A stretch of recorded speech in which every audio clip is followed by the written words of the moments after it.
আসসালামু আলাইকুম সবাইকে।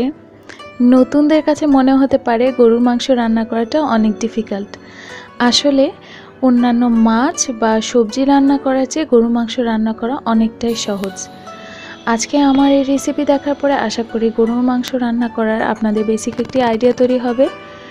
তৈরি করছি খুবই সুস্বাদু এবং ট্রেডিশনাল পদ্ধতিতে মজাদার গরুর মাংস কষা বা গরুর মাংস ভুনা। গরুর মাংস ভুনা তৈরি করার জন্য আমি এখানে 2 কেজি পরিমাণ গরুর মাংস নিয়ে নিয়েছি। এটিকে পাতলা পাতলা করে কেটে নিয়েছি এবং হাড় চর্বি সহ নিয়েছি। পানি ঝরিয়ে নেওয়ার পরে এর ভেতরে দিয়ে দিচ্ছি 2 চা চামচ পরিমাণ হলুদের গুঁড়ো, 3 টেবিল চামচ পরিমাণ মরিচের গুঁড়ো, 2 চা চামচ পরিমাণ ধনিয়ার গুঁড়ো, 2 চা চামচ পরিমাণ জিরার গুঁড়ো, পর্যাপ্ত পরিমাণে লবণ, দিয়ে দিচ্ছি হাফ কাপ পরিমাণ তেল।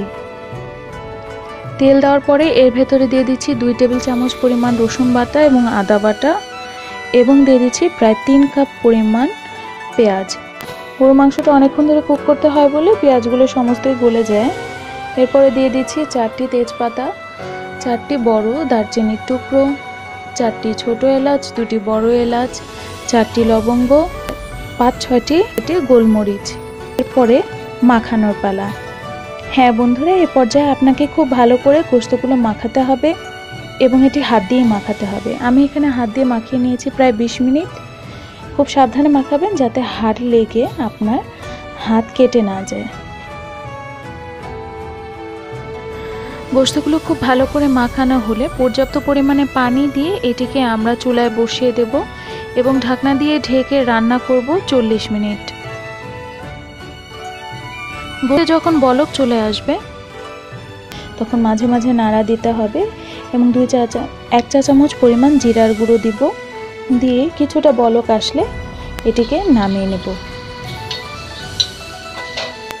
দেখুন কি সুন্দর কালার এসেছে এবং মাংসটি পারফেক্টলি সিদ্ধ হয়েছে। যদি এর মাঝে আপনাদের লবণ কম বেশি মনে হয় তবে অ্যাডজাস্ট করে নেবেন। এখন পরিবেশন করছি।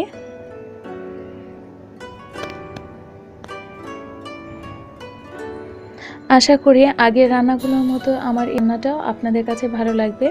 যদি ভালো লাগে তবে আমার চ্যানেলটিকে সাবস্ক্রাইব করবেন, লাইক, শেয়ার এবং কমেন্ট করতে ভুলবেন না। সবাই সুস্থ থাকবেন, ভালো থাকবেন। আমার ভিডিওগুলো দেখার জন্য আপনাদেরকে অসংখ্য ধন্যবাদ। আল্লাহ হাফেজ।